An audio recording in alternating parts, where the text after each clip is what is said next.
পরিবেশ রক্ষা এবং হাঁটার অভ্যাস গড়ে তোলার আহ্বান জানিয়ে বাংলাদেশের সর্বদক্ষিণের জনপদ টেকনাফ থেকে সর্বোত্তরের প্রান্ত তেঁতুলিয়া পর্যন্ত পায়ে হেঁটে যাবেন পরিবেশ প্রেমীরা।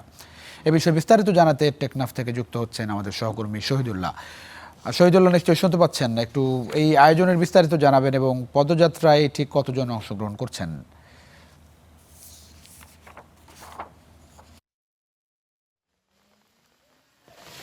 এই পদযাত্রায় ৩ জনে অংশগ্রহণ করেছেন। তার মধ্যে মুক্তিবাহিনী বাহিনী যিনি রয়েছেন তিনি তার সাথে যুক্ত হয়েছেন আরও ২ ভাই। সাথে তারা টেকনাফ থেকে তেঁতুলিয়া হাঁটার জন্য তারা প্রস্তুত রয়েছে এবং তারা এই ১৮-২০ দিনের মধ্যে তারা তেঁতুলিয়ায় পৌঁছবেন বলে আমাদেরকে সেই তথ্য বলেছেন। তাদের হাঁটার যে বিষয়টুকু আমরা তাদের কাছ থেকে জানবো। জি, আপনাদের উদ্দেশ্যটা কি আসলে এখান থেকে হাঁটার? আচ্ছা, আসলে হয়েছে কি, আমরা জানি যে একটা মানসিক সফলতার জন্য দৈনিক ১০,০০০ স্টেপ হাঁটা উচিত। কিন্তু দুঃখজনকভাবে আমরা দেখতে পাই যে আমরা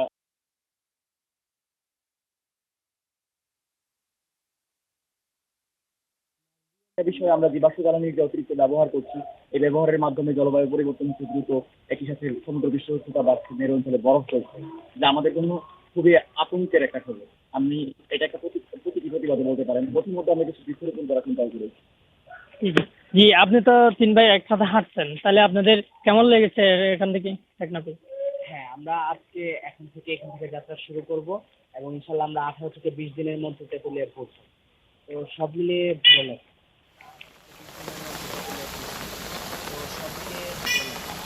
বলছিলেন যে টেকনাফ থেকে তারা হেঁটেই ১৮ দিন বা ২০ দিনের মধ্যে তারা পৌঁছাবেন।